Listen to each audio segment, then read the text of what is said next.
All right, everybody. Stocks by the numbers. Welcome back, and we're looking at SoundHound AI Incorporated, ticker symbol SOUN, listed here on the Nasdaq. I know the stock was up big today, as you see, almost a full point, over 21% on the day, really climbing up and running out of the gate. And the reason being is because they made a slight acquisition. And I was going to do an update video, but I said, you know what? They're reporting earnings, so let's just wait for earnings. But we go back here. Let's bring up the news. As you see, acquires Amelia, significantly expanding its scale and reach in conversational AI across new verticals, hundreds of enterprises.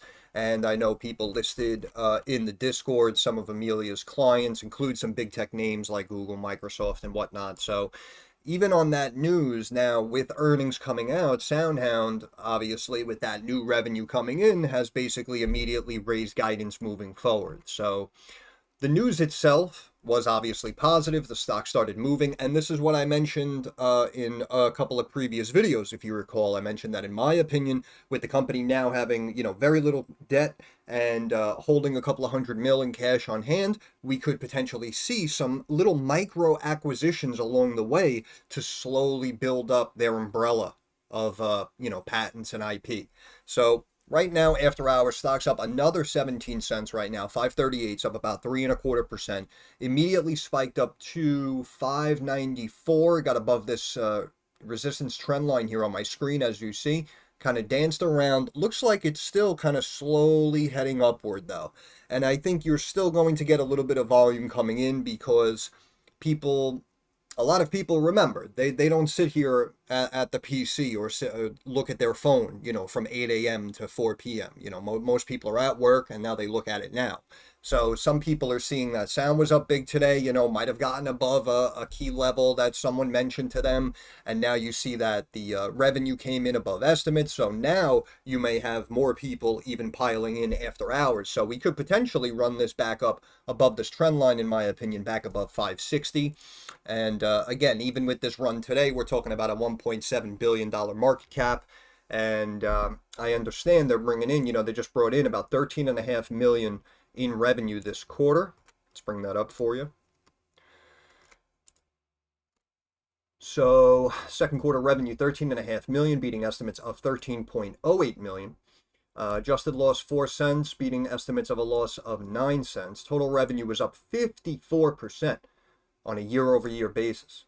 Cumulative subscriptions booking backlog customer metric came in at 723 million and, quote, roughly doubled on a year-over-year basis.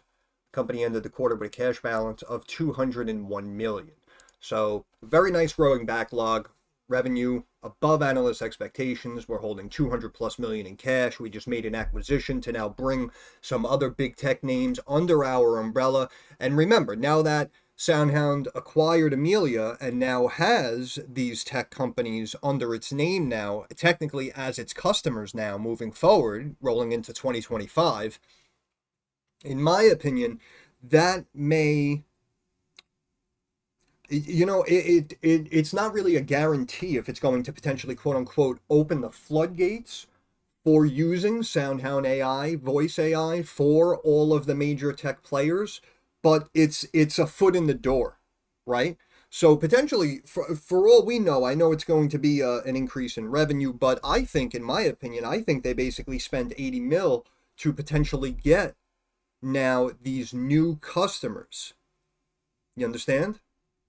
So, that's just me. That's just the way I'm looking at it. But a lot of these numbers very nice, obviously, and again, backlog, quote unquote, roughly doubling.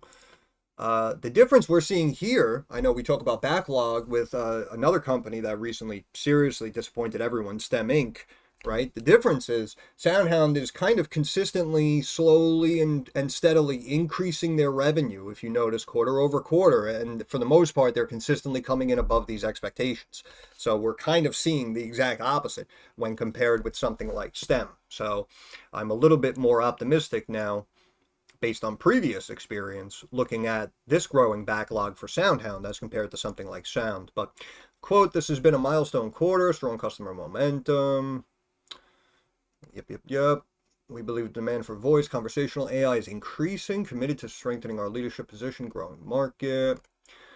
SoundHound raised its full year guidance. The company now expects full year 2024 revenue, that's this year, to exceed 80 million, up from a prior range of 65 to 77. So we are now potentially above top end of previous range, which technically is very good news.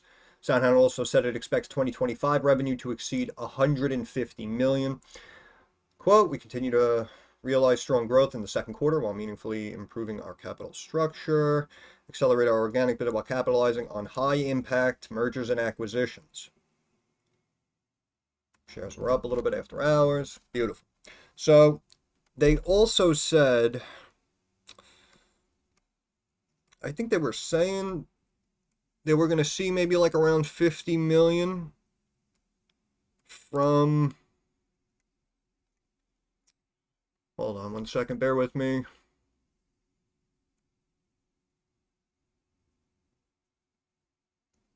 Yeah, see, we got a decent amount of cash. We have very little debt here, 39 million. As per this article, expected to generate more than 50 million. There we go. With Amelia contributing more than 45 million in recurring AI software revenue. So now we may have potentially just chunked up our revenue by about 30%. And we all know how these acquisitions work, right? If they spend 80 million, let's just say, you know, now they're going to make 40, 50 million moving forward, right? Chances are within a year and a half, 2 years, they're probably going to make back the cost of the acquisition. And then, you know, from there, it's just going to be bread and butter. But we can see right now, it does look like we have some tightening taking place. And it looks like we're kind of deciding where we want to take this. And again, the only thing is, I know people were pumped about earnings, and I know technically they did beat earnings on the revenue side at least. But in my opinion, it did run a lot, so it could potentially come back to like this $5 level where it was really holding flat, as you see, for about 3.5 hours for the most part. And then we had the run up here going into earnings, and then obviously the spike up. So that's why I'm saying, in my opinion, we could actually break down out of this triangle instead of potentially breaking up. However, I personally view it as a good sign that we spiked up to this trend line. Again, I'll go back and show you this trend line. You can see that's this purple trend line from, I think this was like the first time we saw it run up here. And you can see this is February of 2023.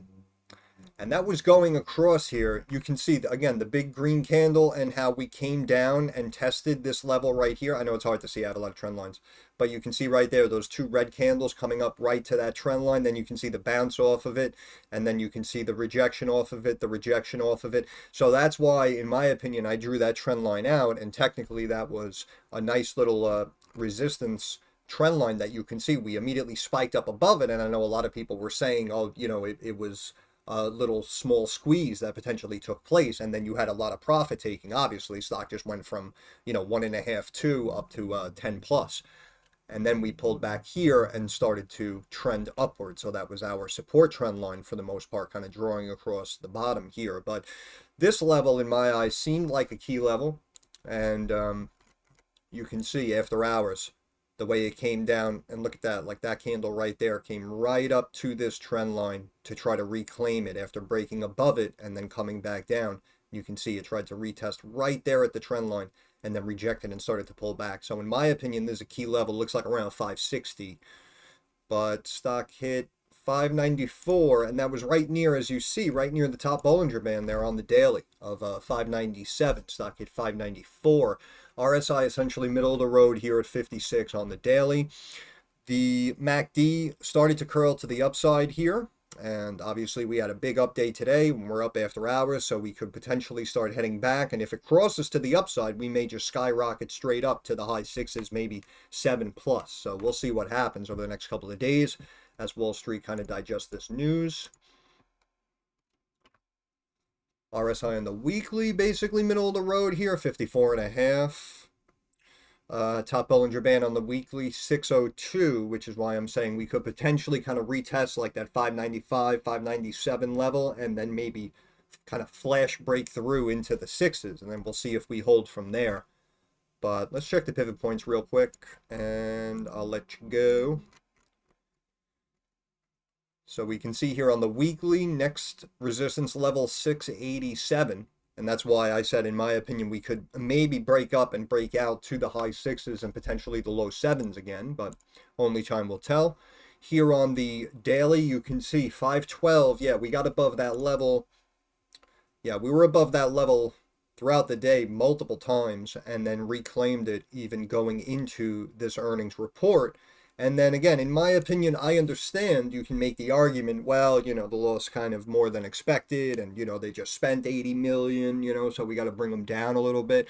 In my opinion, understandable. I can appreciate that.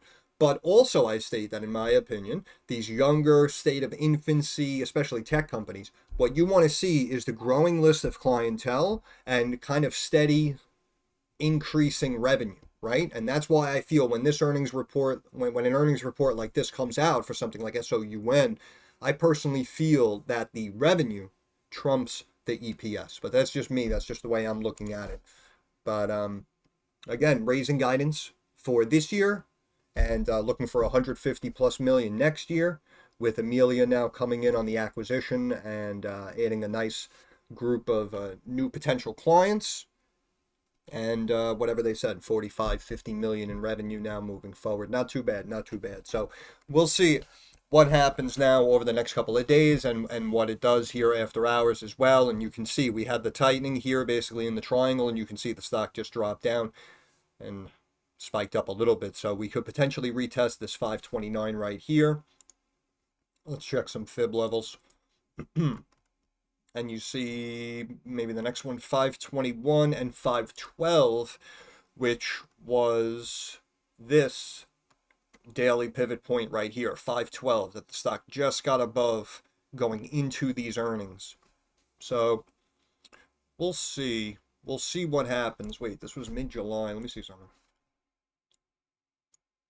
Yeah, so technically we just got above that resistance in the shorter term right here, 645, and you can see we come down like that, right? So the stock recently climbed up here above this resistance, and you can see we got the news and it immediately came up to that level and then rejected and then tried to retest, broke above it, tried to come back down to retest and bounced up and stayed up, right? Stayed steady at 5 plus and then went up going into earnings. So this will be about 490, yeah, like 492, 491 it looks like.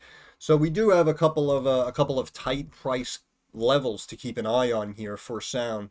And you can see now we broke below that 529. So that's why now, in my opinion, we may potentially retest right here, maybe this 512.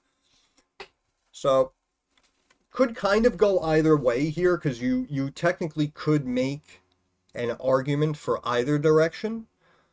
But again, in my opinion, looking down the road, looking at the longer picture, the broader picture, where we could potentially see the growth of this company over the next 2, 3, 5 years, in my opinion, I still think that they're more of one of the front runners when compared to a lot of other names that we looked at on this channel, right?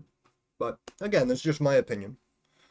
And it looks like it came just down to this top right here and tried to bounce right there at 523. So we'll keep an eye on it. And obviously, if any news takes place or if we really start moving in one direction, maybe I'll jump back on for 5-10 minutes and do a quick update maybe on the technical side. But again, RSIs, I know a lot of traders pay attention to the RSI. RSI is technically middle of the road, and we'll see how we close after hours and open pre-market. But we may potentially kind of continue this upward trend here, but we'll see what happens. But that's pretty much it. I spoke for way too long. I'll end it there. Once again, Stocks by the Numbers. I want to thank you guys for stopping by. If you have any questions, comments, or concerns, drop it down in the comments section. I'm usually pretty quick to reply. Thumbs up algorithm, right? That helps me get more eyes on the channel. And of course, subscribe to the channel. That is our handshake agreement. That is how you help me help you.